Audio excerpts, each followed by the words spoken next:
Welcome to the NBA Coast to Coast podcast brought to you by thelines.com. Coming to you from the West Coast, Josh Lander, joined as always by Nate Weitzer on the East Coast.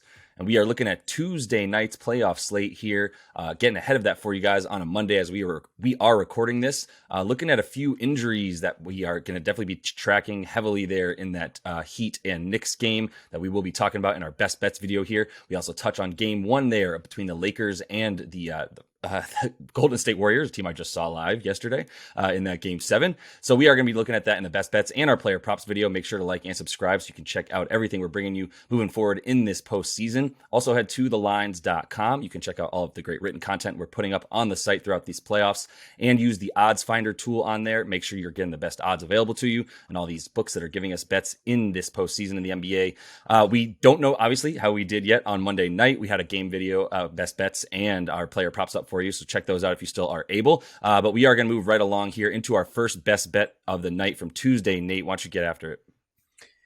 Yeah, I mean, obviously Miami being +7 has a lot to do with people's concern about Jimmy Butler's ankle, as Josh alluded to. He apparently was seen walking around. Spoelstra says he's getting treatment. Obviously, he finished the game. It swelled up after that. It's a turned ankle. If you've been playing basketball your whole life, you know how to manage it. You know how to deal with it. It's just the question of, will the Heat, kind of play it safe in that regard and maybe sit him, or maybe he plays a limited role and they just pack it in and go back to Miami with home court already secured here.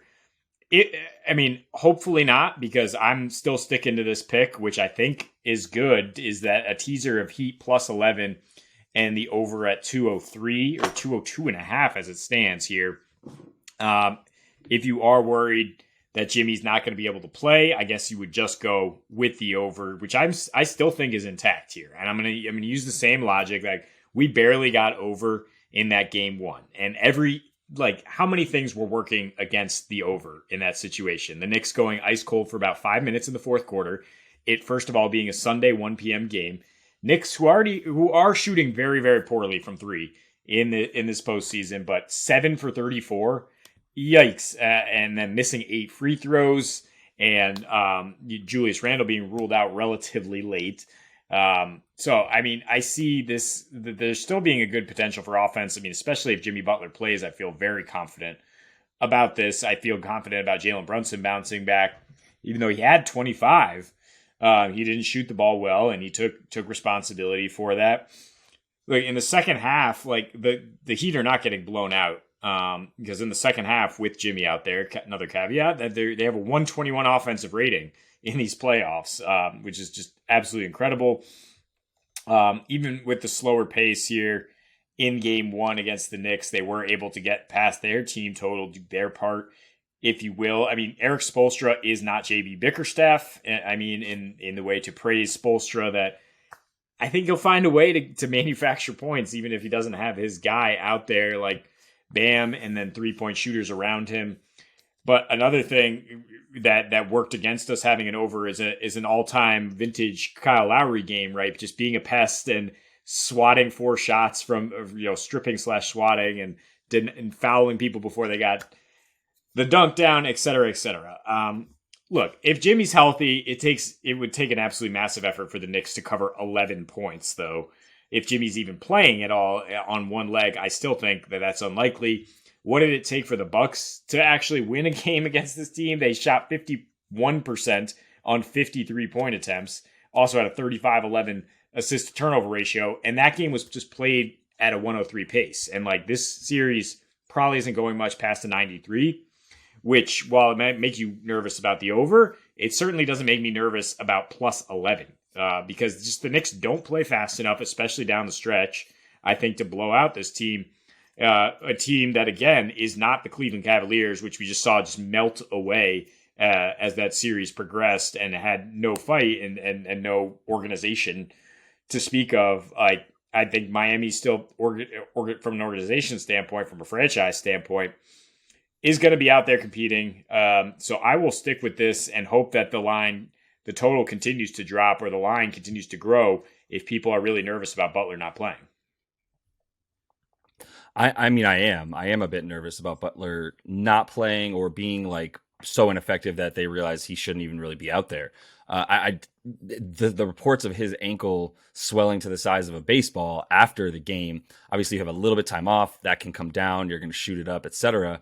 I know he was walking around in video the streets of New York like a commoner, like the rest of us, and looking like he could walk fine, still not, putting pressure on it to that extent during an NBA playoff game at this point where the Knicks are also going after it. So it's also dependent on what state Jimmy is in when tip happens, right? Tomorrow night at the time that this game's going off, if he's ready to play and like he's good to go, Jimmy, even if he is 85%, but he can like put the same amount of pressure on it. Maybe he's doing a few less fast breaks, but at the same time, he's still himself. Then he's so important to that offense in the half court and obviously in the transition for this Heat team at this point that like even the 3-point shooting that we've become accustomed to from their role guys is going to diminish a bit if he's not in there. And that would be my biggest fear, is that offense does sort of dwindle and dissipate without him. And then they do kind of give up, to your point, with the mentality of, well, we'll just go play game 3, which is exactly what happened in the last series against the Bucks after they won game 1. The only game they lost was one that Giannis didn't even play in game 2 because there was that level of like, we'll just go take care of business at home. They scored 122 points. It's not like they just gave up. Milwaukee just had an all-time night.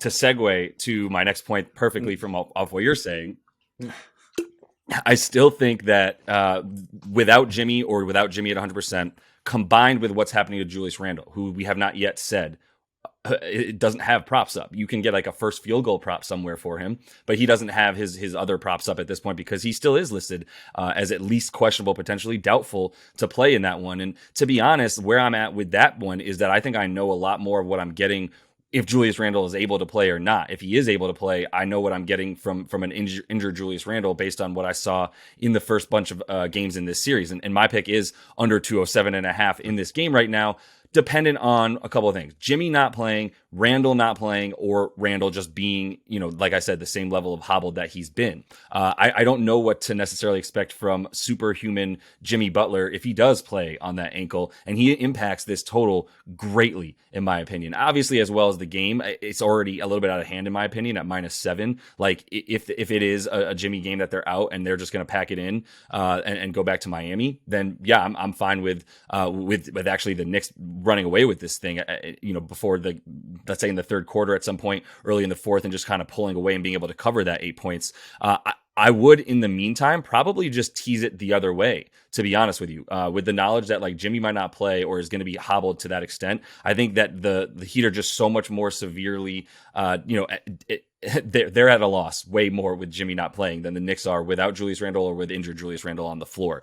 They know what they're doing at this point without him, and they're kind of a team that's going to score around 104, 5 points, maybe 106 as their max if they don't have dominant Julius Randle. Like we saw him come out and play really, really well in that closeout game before he got hurt in the second quarter. They were capable of getting over, and they did, as we knew they were in that one, which had a much even lower total, honestly. They only had to score 99 points in that game to get their team over. And that's what I think you can expect if you look at the games that they played with no Julius and or no Jalen Brunson in this series during the regular season versus the Heat. Those are the games that went under. It was just one of them not being in there. In the 3 games that they were not out there, those games played way slower and averaged 203.3 in those, right, with a 93 pace, because the Knicks play much slower without Julius Randle, and you can expect the Heat to play slower without Jimmy Butler in there. So those games already being what they were, Hero was in there, by the way, always a big boost to the offense and negative to his team's defense. And then Jimmy was out there at full 100% as well, but that was a much more grinded out game because the Knicks offense was so bad without just one of those guys in there that they, against a good Heat defense, that they know they've got to slow things down and can't run with them and shoot threes with them at that point. Yeah, I mean, I agree. If Randall's out, that you are going to be concerned about overall points in this game. But in that case, yeah, I would just throw out a side pick is just like Brunson 25, Barrett 20, and Knicks to win. Basically, if what we're looking at is if what we're really thinking is Butler's not going to play, the Knicks are still going to need those guys to score because probably the counter from the Knicks is all right, let's sit Randall for one more game. Like we know what Miami's saying in terms of they're tipping their hand, but I think that Knicks offense is still going to be fine without Julius Randle, with Quickly playing more minutes, just going small. I do think they can score and approach that 106. But let's move on to the other game where I'm thinking under. Warriors and Lakers. Lakers on extra rest here. So under 228 is what I'm thinking. And I know everybody is coronating Steph as the greatest scorer, at least since Michael Jordan. And I'm not going to argue with that. And I think he can get his. But I'm not that impressed with his co-stars right now. And in terms of in the backcourt, Jordan Poole and Klay Thompson, and they both have dreadful numbers against this Lakers team, which is a big reason why in the last 3 meetings, the Lakers have won all 3, and the Dubs have only scored 106, and they shot 30% from deep. There was one game with Steph. I mean, the 3 of them still combined to shoot 37%. Steph was 8 for 20 and a -12. And then the 2 games without Steph, Poole and Klay had huge volume, and they shot under 35%. And look, the Lakers don't foul, and they protect the rim. And Jordan Poole right now is just like an absolute aggravating player to watch in terms of if you have any refereeing experience. Like, he just flails his body into the lane and tries to draw fouls and then berates the ref for not giving him the foul that he tried to manufacture. So my point is he's not going to he's rubbing officials the wrong way. He's not going to get many calls that way. And I mean, bigger point here is that it's the Dubs at home in the playoffs where we're not getting the same kind of 120 shootouts. They can win in a lot of different ways. Like, they won some shootouts with the Kings. That series was played at a 103 pace. You average it out with their last couple series at home against the Celtics or Mavs last year. Those series are played at like a 95 or slower pace. I mean, which would the Lakers rather play at here? Obviously, they'd rather slow it down. The last 10 home playoff games for the Dubs have averaged just about 218. Obviously, the last 3 meetings with the Lakers in the regular season have gone under and well under. And the Lakers on extra rest, like, this is what I'm saying, their defense is the best by far. On 2 days rest, they allow 113, which is their best. These numbers are skewed by before the trade deadline when they had nobody and they played too fast. And on 3 days rest, they have their best 3-point defense, allowing just 32%. That translates to them going under 10-6 to the under on 2 to 3 days rest versus like a back-to-back where they go 9-3 to the over by 12.5 points per game. Their series just averaged 212 with Memphis. We took the under consistently with that one. And the Dubs are just much better defensively at home, a little bit better offensively all year, but I don't think the Lakers are going to get into that kind of track meet, especially when they have the ability to kind of exert their will and use this extra rest to try to get one on the road. I hear you. I really do. And for the sake of everything that you're saying, I would feel a little bit more comfortable talking actually about Golden State to go under specifically a little bit more than I would the Lakers. I agree with everything except for the idea that they don't necessarily want to run. I think they do a bit.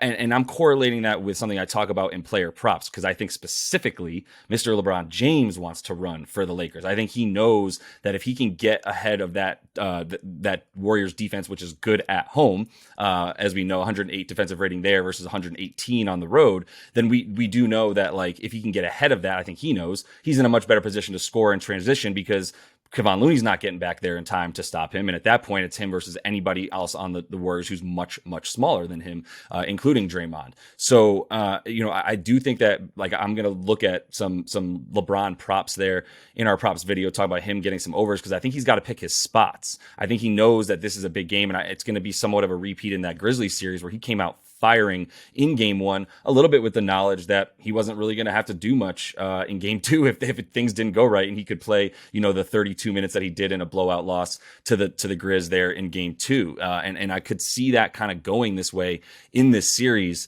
And we'll actually just transition to my next pick on this one, where I'm going for actually just the Lakers money line, and for them to win this game. I do think, a unit on that, it's plus 166 at FanDuel is worth it. I think I can even get a half unit on AD to get 25 plus the money line for the Lakers there on player performance stumble on FanDuel. That's plus 265. I'm comfortable putting a half unit on it, just to give you guys my thinking. Like, I would normally say like a quarter unit on something like this because I have two bets that are pretty much the same. Just one is adding a little bit of juice with the AD points. So like do a quarter unit on it. So you still make some money if only the Lakers win and you miss the AD bet. But in this case, it's like both are such good plus money that I'm like, I'll put, if I'm feeling good about it this way, and I know AD is key to victory for the Lakers as he has been all season, then I think I can put a full half unit on that kind of game in this type of situation. AD in their wins, 28 points a game and 14 boards per game basically versus 23.5 and 11.5. Obviously, it's not like breaking news to say their best or second best player on the team needs to do better for them to win. But I think it's enough of a comparison to where it's like one is over the prop of 25 points and one is under, where I do think he's going to need to be that good for them to win. And that's been true in the postseason as well. I mean, even in game 5 where everybody except for AD decided to give up on that game, he still had 39 points and like 13 boards in that one, or actually only 8 boards because he was just focused on scoring, and Memphis didn't miss in that game. But the 39 points that he got there were because someone said on Twitter that Xavier Tillman was better than him, and he was like, no more of this after game 1 of Tillman, or game 2 of Tillman looking really good. So I think if I'm Golden State in this one, I'm gonna have a bit of a hangover. I think it's just natural. I'm coming off of game 7 because I couldn't take care of business in game 6, whereas the Lakers did and got that rest. And I think part of the game plan from day 1 in the chess game that LeBron plays while others are playing checkers, he was already looking at Tuesday going like, if the Dubs aren't going to win this game,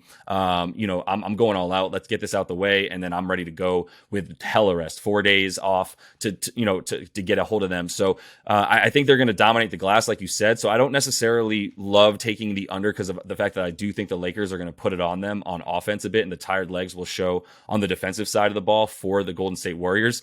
I, like I said, would prefer an under on the Dubs because I'm fading them in game 1.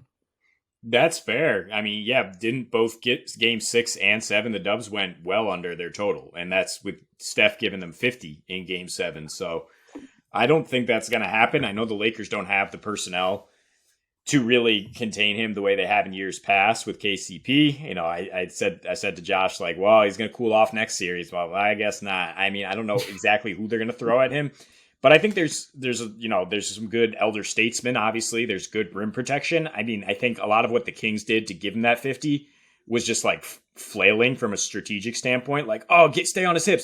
Oh, that's a layup. Oh, that's another layup.